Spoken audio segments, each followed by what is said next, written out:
Just try to wing this.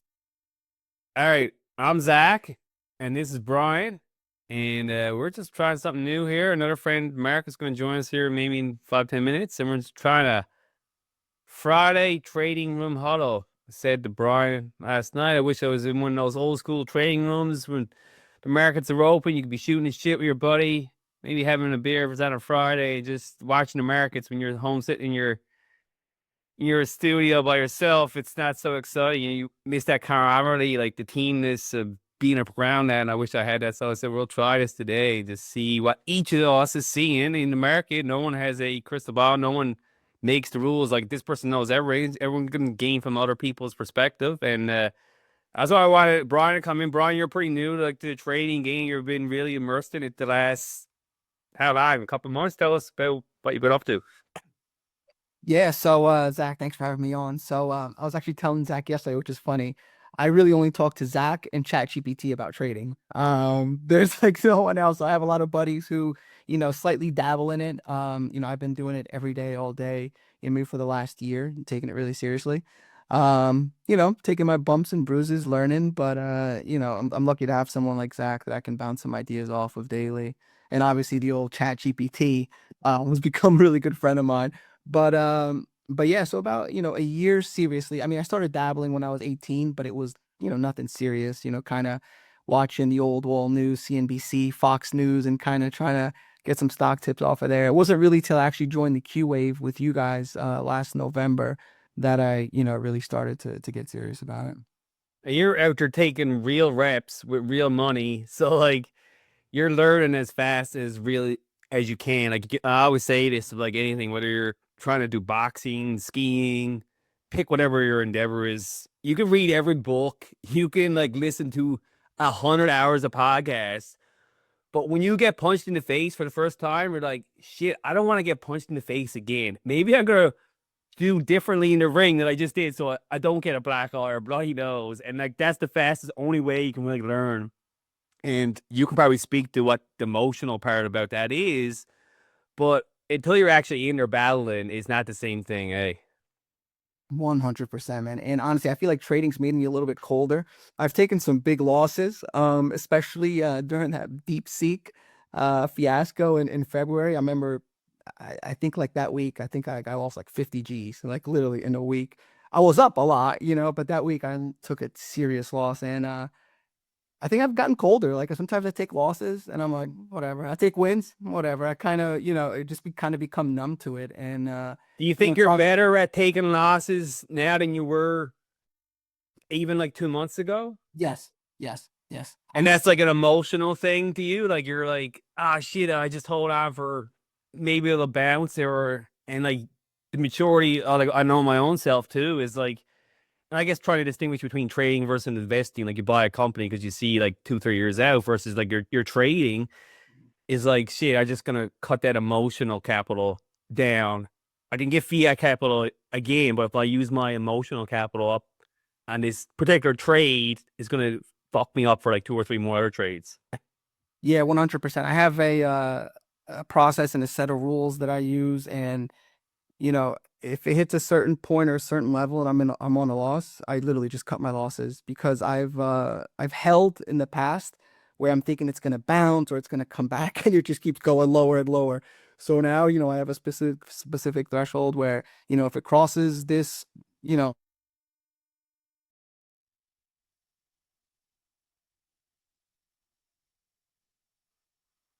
kind of like a gut wrenching feeling when you took a big loss. But now I'm just kind of like, it's whatever. It's a learning experience. Honestly, I've learned more from my losses than my wins, honestly. Yeah, So absolutely. I agree with because you're paying tuition, right? Like it's just so like there's so many great quotes in different trading books, but like if you don't know who you are before you start getting in the market real money, you're gonna find out who you are deep inside what makes you tick pretty quick. It's one of the best things for that. Like I love doing hard shit when I was younger, especially physical stuff. Is like, and that's what this is. Like, it's you against you. It's not you against Goldman Sachs or Citadel. You're playing to beat yourself every day, and you can't deal with failure. You're never gonna get good at this. Say you're not gonna be one of those people that can get better if you're not. you can't take a loss and get good at being a loser sometimes. Yeah, 1000%. No, I agree with you 100%. So I yeah, it's cool. great quote from both of us use hedge eye stuff and Keith. Like I find him, he's been a great mentor coach to me over the years, and like he's so many great one-liners. The other day he said, "There's no losing; it's only winning and learning." And like when you take that approach to this, especially quickly, you're gonna get better at it, way better than someone who has old school bad habits, biases, which I did. Like I come from traditional finance, Keynesian economics, commerce degree in university. And I always say, like, if I take someone like yourself, particularly my two daughters, people who have a sports background, and just give them a set of rules and have no preconceived notions about interest rates, markets, and all the CNBC clickbait, I can make them way better than myself in probably less than a year. 100%. No, I agree. And Zach, having someone like you as like a resource and just to kind of bounce ideas off of has been like super helpful, honestly. So I definitely want to thank you for that because the game of trading can be very lonely.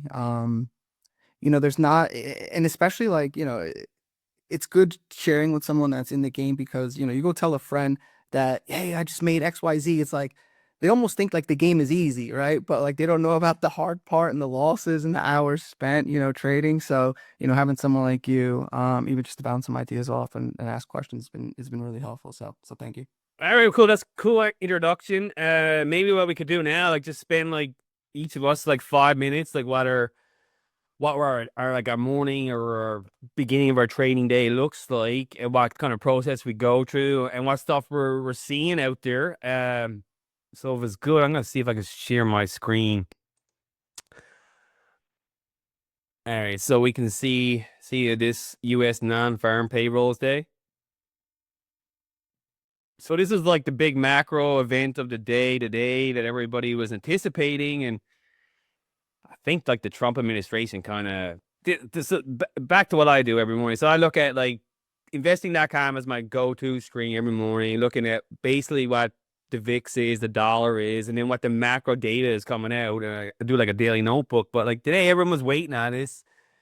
Is elusive print at 8:30 Eastern time somehow is going to change the world. But like the Trump administration, the Ludnick, Bassett, all of them are basically saying 24 hours ago, they already knew this number was going to be really shitty. Look at this number, 22,000 jobs. The forecast was 75,000. Previous month was 79. And big rate of change slowdown from where it was coming. And Trump said something like, this is a made up jobs number, yada, yada. Take it serious in a year when the real numbers are going to be there. Like, it seems like every macro data point that continues to come out is just like an episode of something out of Ayn Rand, Atlas Shrugged. Like the banana republic of the U.S. is evolving by the day. A developed market has emerging market like Africa qualities when the government says, well, the statistics can no longer be relied on. We don't really know what the statistics are.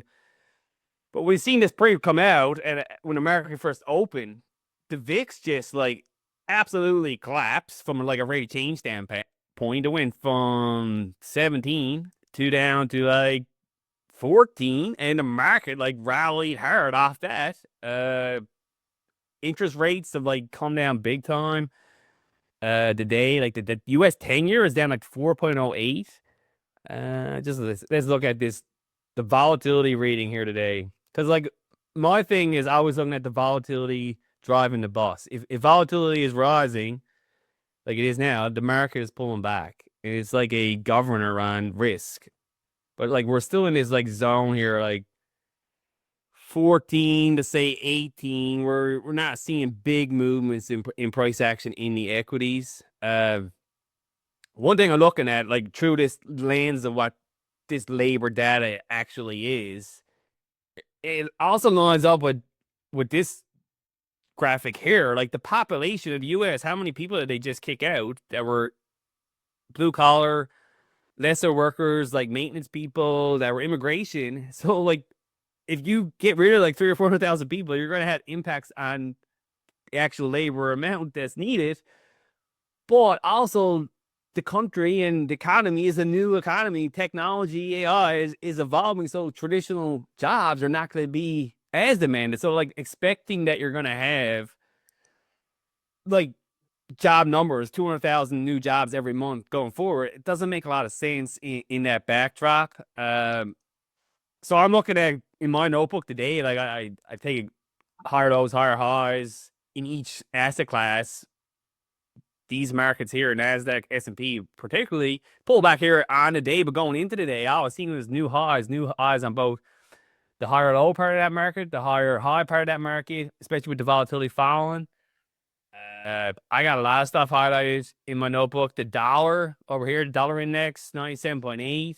That continues to show lower lows. So if the debasement of the currency is falling, that's going to be a tailwind for higher equities, higher real assets like gold, right? Gold, all-time high, 36.50 an ounce almost. Silver going like 42 an ounce. Cryptocurrencies are even bouncing again. Bitcoin, look, it pulled back. It was like 114 off that jobs number. Now it's pulled back too off this VIX level rising. Just looking at quickly here before we go into what you're looking at, Brian. Like I say, I before this reversal here in the market, I seen like major price action going higher, and all the bigger equities. Google showing a higher low at like 214 to 236. A share was like 201, 217 just a week, like a few days ago. Apple, one of the biggest companies in the world next to Nvidia, like big higher low, higher high, and that. Everything seemed to bounce. Back to Bitcoin for a second. Bouncing around with the inflows. Like this is what I track daily. Like another negative day yesterday for the ETF inflows. Look at Ethereum. The Ethereum party is ending, if you ask me. Especially if volatility is actually going to stay elevated above these low levels. Outflows every single day here in the Ethereum space. So that's what I'm looking at is, like I say, I look at the dollar, look at the volatility. Bond yields, the 2-year and the 10-year spread. The U.S. 10-year keeps falling, but so does the 2-year. The 30-year is really, even that's falling here today. But a healthy bond market still.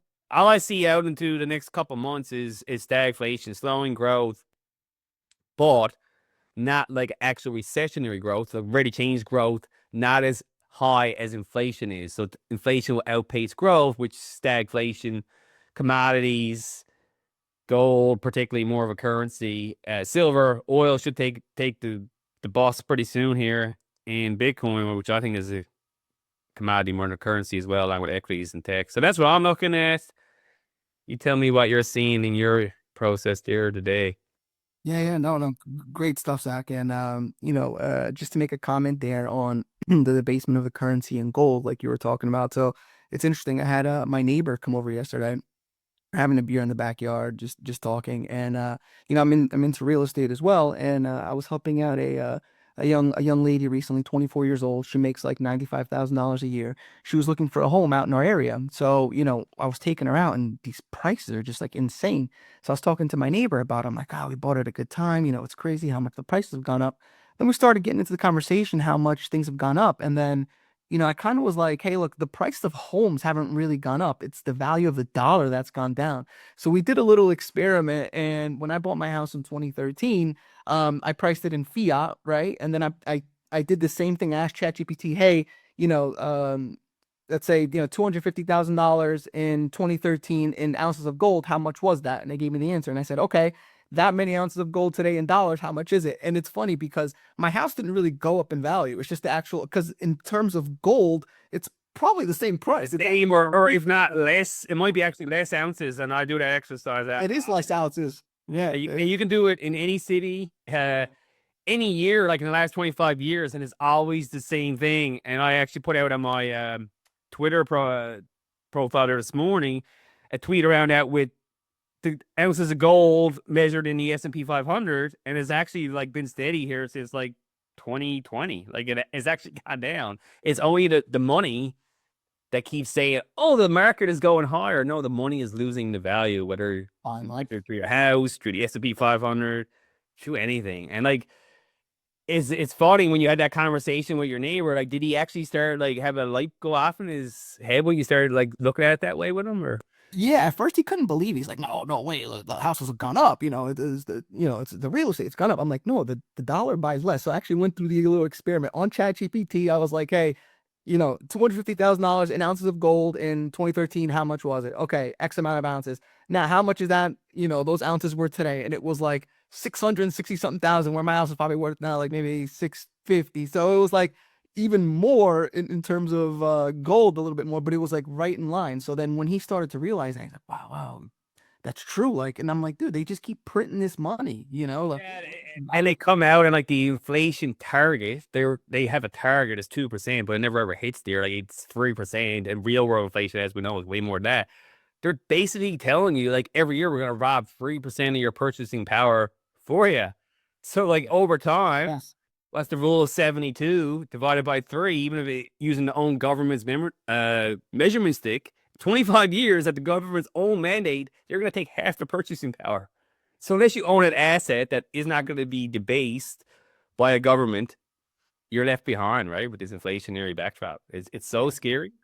one, And like you're coming into trading new, you got real estate background. Like I said, I was indoctrinated with Keynesian theories. They never ever explained this stuff to me. That's why I keep this whole joke of a fiat system going. Is like, well, no one understands. Well, you just gotta listen to the central banks and people on TV with suits on. They must be really smart. It's like, but it's all a Ponzi. Fiat is the biggest Ponzi out there. you know, literally, we're trading our time working for these dollars that they're just printing out of nowhere. So, Yeah, like what the Fed basically created 50%, the central bank of the US, 50% of all money in existence in 6 to 12 months during the pandemic of 2020, 2021. Like, so you're like a retiree, you're like 70 years old, and like you just save your money because you just have a savings account. Like, they don't have real estate or nothing, got their house maybe paid off, but like, they got like just say 100 grand in a savings account. And then the Fed comes back and says, well, we just printed 50% of our money. Well, that 100 grand is now worth 50 grand. That person is saving 25 years. Maybe they're a cleaner out of school or they work as a bus driver. And the Fed just said, well, you know what? We'll just print the money. literally, Like, it's such a joke, man. yeah, Robert Kiyosaki say it all the time. And at first, I didn't understand that savers are losers. I'm like, what is this guy talking about? But now I get it. Savers are losers. You're saving your money and it's losing purchasing power every single year. That's why I got into real estate. Really, I was just buying, and thank God I did, because now, like, I had that money in the bank, right? I was able to purchase, a decent amount of property, and now the property's worth more. That same amount of money that I spent buying that real estate, I couldn't buy that today. I could not buy the same amount of real estate today with those quote unquote dollars that if I just had saved them. Um, so yeah, so back to I think we got Mark coming on. If you can get his camera working there. But when it comes to my process, Zach, Yeah, and just talk about your daily process because you're like more of a trader to me. You're pretty active in shorter term trades. yeah, I literally I try not to hold anything overnight, and everyone does things a little bit differently, and I'm just like a daily trader. Usually when I wake up in the morning, I have my handful of stocks that I'm looking at, and I'm mapping out certain levels, support, resistance, trend lines. And then I'm looking at, the VIX, the S&P, um, and literally just like the financial news. I watch your market update every single morning, right? I also, try to price out the risk ranges in my stocks, and then I'm just watching, right? So, if something has, a big gap up in the morning, like for example, like a Google or an Apple who, has, a lot of signal on the long end, I'm looking for pullbacks, and especially with this volatility regime that we have now with the VIX being, definitely in an investable bucket, 14 to, 18-ish. Um, there's opportunity to buy the pullback on some of these stocks. So that's kind of, how I do things. I'm also a subscriber of Hedgeye, thanks to you, Zach, obviously putting me onto that. And I've been learning a lot because they really talk about the macro regime setup, and I really feel like it helps me every single day to kind of just get a idea of like what the playing field looks like out there. And then just I guess basing my decisions off of that. Cool. Well, thanks, Brian. Mark, welcome. We're just kind of shooting the shit back and forth, like what our process is and our background. And you're relatively new to markets as well, so you actually don't have the biases that most people have. So I looked at someone like yourself as like, well, you can get way better at this way quicker than most people. So just give us, I guess, your background coming into the markets and trading, like what you've learned over the last couple of months, me and you've been going back and forth and trying to build out different models with things that I look for, things supporting. You really got that the tech side of it down to help me get the stuff I don't have. So just speak on that if you could, just in raw form, I guess. Um, Man, I'm still really a newbie when it comes to trading. Um, and really I kind of, follow your lead as much as I can. In terms of, I guess, the macro side of things. And as far as like short term, I mean, really it's all about for me, like looking at technical indicators like, Bollinger Bands and uh stochastic oscillators and rate of change and RSI and uh, I just for what I do for you in terms of like the automation, I just I'm trying to familiarize myself with all of the technical indicators and how you can leverage those to see or to forecast trends, particularly short term ones, because to me it's easier to see where something's going in the next 24 hours than it is, 3 months from now. I'd agree with that too. How about yourself, Brian? Same. I mean, as far as like some of these indicators that I use, also, I like the MACD, especially like, the volume part of it. A lot of times when I'm seeing pullbacks on low volume, I'll try to, go in. I feel like that's a bullish signal. When you see these big red volume candles, then I try to stay away. But if it's a pullback on low volume, then I like to go in and see if I. Yeah, that's one of the key ingredients myself and Mark try to put into our prompts is like it is if something is like, for instance, Bitcoin today changed back to bullish trend.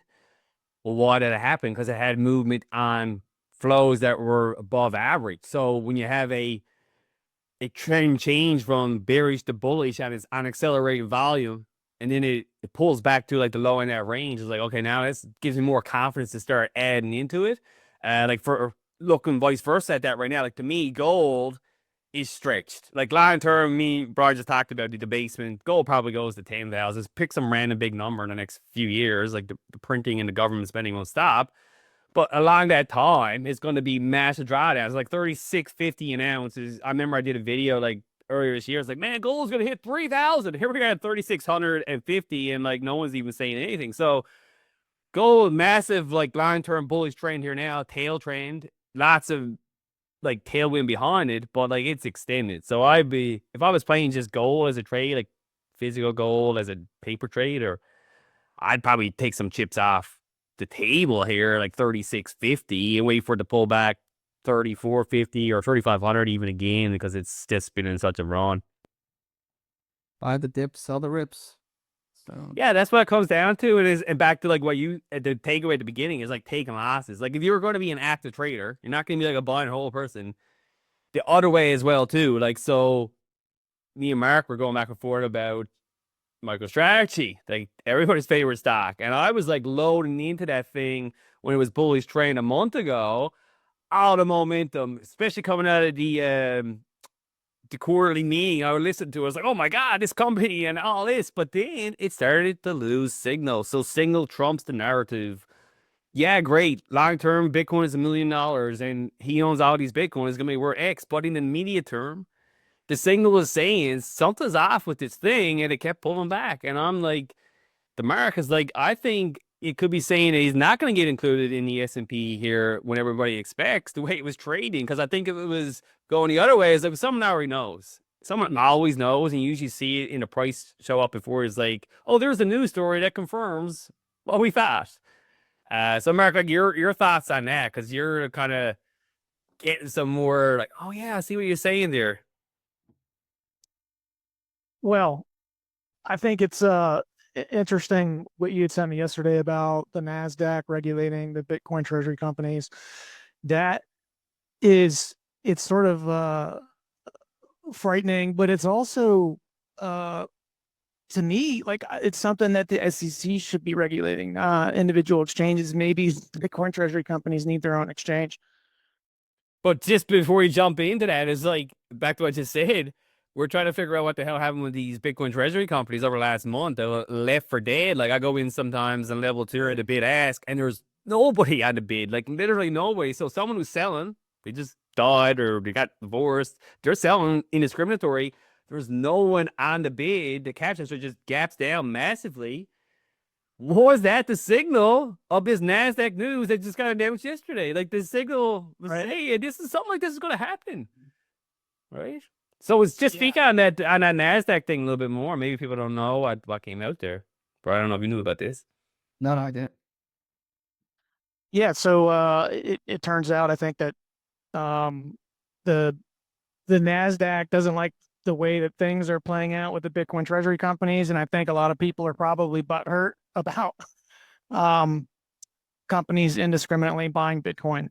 And I guess based on the type of shares that you own, they may or may not need your vote to vote whether or not to buy more Bitcoin.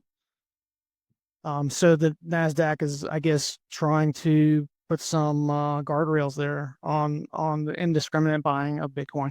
So basically, someone like Strategy, you cannot issue shares on our exchange if you're going to use that money to go buy a digital asset. And then it's not just Bitcoin. The Ethereum companies are in the same boat here. They're going to be more vulnerable to this. So, like, it is so odd. Imagine the stock market saying to Brian and Zach Incorporated, well, you want to go and put up a warehouse in this shitty part of Chicago where your money, if you're going to raise it on our exchange, we don't like that idea. There's a lot of killings there. We're not going to allow it. That's like back to the Banana Republic status of the U.S. It has so many different features that you see resemble something in like a Caribbean country or an African country with these make up the rules that you go along like crazy. Right. And to me, if you're going to put your money in a company that's a Bitcoin treasury company, you know what they're doing before they're doing it, or they're, you know what they're going to try to do. At least they're going to try to buy more Bitcoin. And if you're not in it for that, why even buy the stock in the first place? Like that doesn't make any sense to me. It's completely backwards. Yeah, I think it's something off about it. But I just onto the shitcoin space and that whole altcoin space for a second. Another news over the last 24 hours. The Trump family, WLFI, is that World Liberty Financial Incorporated. They had a poor week. The Trump family's worth 5 billion fiat through this entity, but they had brought in this guy as arguably a criminal, Justin Sun, in space and said, hey, we want you to promote our shit out of these shitcoins. And he's like getting like, I don't know, 500 million worth of the shitcoins out of it for being part of the group. And they just basically gated his addresses and said, by the way, we're not giving you any of your coins. Wow. So, like, remember how they froze all Russians' assets in gold and the treasuries during the war? Trump just did it to this guy. It's like, we need your help to pump this shit. I was like, yeah, actually, we're not going to let you take anybody. Yeah, sorry, dude. Thanks for showing up. It's insane. It's like mob tactics with these guys. It's nuts. It's an Banana Republic, man. We're in a Banana Republic, like, in so many different ways.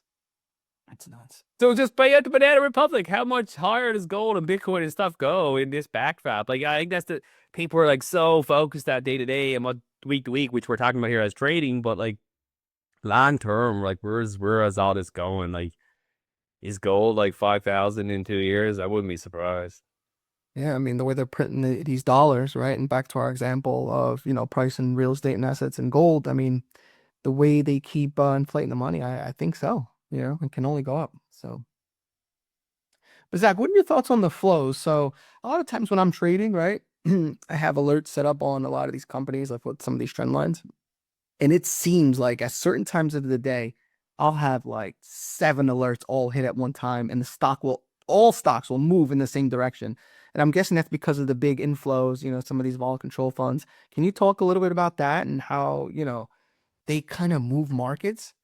Sometimes people think they're great traders, but it's not us. Yeah, I can't remember, but I did do some research that a while back. There's certain times of the day when those bigger hedge funds or those algorithmic volatility control funds deploy the capital, and it's around like these macro events. So that the day we had the jobs number, people had like short dated positioning and options. Once that happened, then they took them all off. So like you see the big bounce then with the volatility, and then when the volatility rises, there's an XYZ fund in Chicago set up with like say 10 billion in it, and they don't give a shit about earnings or anything. They just look at, well, what did the volatility do? If the volatility went down, I am going to buy the market. If the volatility went up, I'm going to sell the market. And that's all they do. And that, I think that makes up over like 55% of daily trading now is something in these algorithms that are based off volatility only. So like your narrative about this great company or that shorter term doesn't mean shit. It's really about the options flow and then the systematic trading. And with AI and all this stuff, this is only going to accelerate. Like to me, like in a year or 2 years time, the only edge three of us are going to have as humans is finding like micro cap, small cap companies that are actually real companies or sitting on massive gold mines or next technology. Like me and America found a few technology ones. Is like they're not small, they're not big enough for the algorithm or the computers to pick up. But like the systematic daily flows is just going to continue to be driven by the computers. Yeah. They really move markets, honestly, up and down. So But I said to you guys last night, like treasury companies, all these new age stuff is like, yeah, it's cool. Like I understand that, I see the vision, but the thing that's not going to change, like markets are changing. You just talked about the rapid change with technology and trading. The humans are what screw up stuff over and over again, no matter what. You can read that Reminiscence of Stock Operator book, which is one of my favorite books 100 years ago. The same principles apply because of human fear and greed. So maybe on a positive side, we take the humans out of it. It's a good point, but eventually that blows up. I don't know. I don't know when that is. Right. interesting times. Mm. So what are you guys working on other than this? Like, what do you guys like see? Mark, what's your me and Mark has a deep conversation sometimes about the machines and AI and just where all that's going. What's your quick take there as it relates to markets? Oh man. Um, I don't know, man. The more I use AI to do what I'm doing, the more I realize how powerful it is. And if you get it into the right hands, it's an extremely powerful tool pointed at the markets too. I mean, if I had a lot of resources and a lot of money, and all I did all day was use AI to try to forecast where it's going, um, I mean, it's like $1 billion waiting to happen for somebody, and probably is happening right now for some of the institutions. I mean, um, it, there's just so much potential to leverage AI as it pertains to the markets. I mean, we're already kind of doing it a little bit, um, but it's especially if you know what you're doing. Zach, if you had my skill set, you would have so much more money because you would be able to apply your knowledge and acumen to exactly what you would need to do to get the results that you want. I mean, with an 85% probably accuracy. Yeah, well, back to saying just saying about the machines or even like training my daughters is like I'm gonna give you 5 instruments or 5 rules, and that's the only way you can trade. And it's around volatility, it's around bullish bearish trend, and it's around 4 or 5 different asset classes. You just did that over and over again. Like 51% versus 49% winners versus losers. That's how you make money. Like the best traders ever, Stan Druckenmiller or Soros, they tell you like their batting average at best is like 51%. Is when they are seeing it really good, they just bet bigger. So it comes down to like how much information that you like giving you the confirmation that we're in this macro regime. And then you're like, okay, I can really apply to trades that do better in that regime. Like for instance, now like stagflation, commodities, silver, Bitcoin, those would do better. So like, okay, I see the opportunity to really start pushing when you have more knowledge. Yeah. Yeah, also I think you could use it to make more accurate indicators as it pertains to macro. Like because GDP is is sort of subjective, like to a degree, right? The Fed's GDP is probably not going to be the same as an independent third parties, GDP percent, right? I mean, is that fair? Yeah, and it definitely we're using like 1960, 70 metrics to measure the economy that doesn't no longer exist, like manufacturing. Like AI technology based, and you're not seeing it, as traditional macro metrics. But at the same token, the market, particularly the bond market and the currency market, which moves all markets, then that's the tail that wags the dog, straight off those historical metrics, right? So there's opportunity there. Yeah, like if you can develop new macro measuring tools, they're not out from the government, and there's like the real, and I think that's the opportunity that's happening here now. Like look at Tesla. Like Tesla is not a company as such that makes profits. It is a product of volatility and options, and basically is the biggest meme coin company out there. And that has nothing to do with old school. Well, the GDP was this and the price to earnings is that. So how would you explain to someone in a economics or business class in 2008, 2005, pre all this crazy money printing, what Tesla is? People will be looking at you like you're crazy, because it is crazy.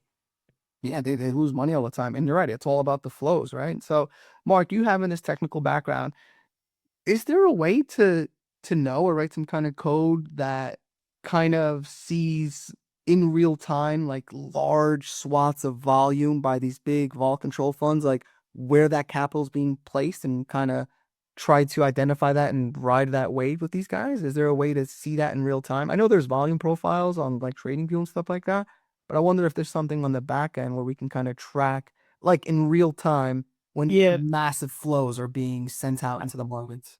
I think that you can track that. I'm guessing through some sort of API endpoint, but you're going to pay for that information.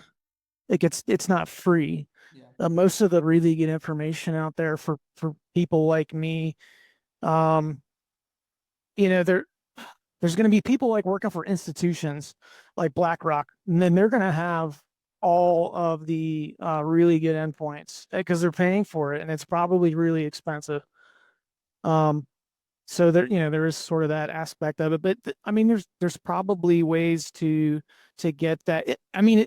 Again, like if all I did all day long was look for this kind of stuff, I could probably find it, and then you could use it, and you could point the data at you could basically construct an index of embeddings for API endpoints for artificial intelligence to like use, and you could ask it questions based on volume and stuff like that to see where macro is going as it pertains you know to volume. And um I think that you could absolutely 100% make with some work, um make an index to allow you to do even day trading, and give ask questions about what the best stocks would be to day trade based on the macro and the volume and all the indicators that you could possibly get. But back to the beginning, me and Brian, you just got to get out there, get those reps. Like you gotta get punched in the face and see what feels right or doesn't feel right for you as a person, right? And that's what it's all about. I think I'm running out my Zoom time here now, but let's do this again. Let's just try this winging. I thought it was pretty good. Maybe we could do it once a week. It doesn't have to be Fridays, but man, I enjoy talking to you guys. Yeah. Hell yeah. So Sounds good to me. go do it again. All right, see you next week, guys. See you later, guys. So you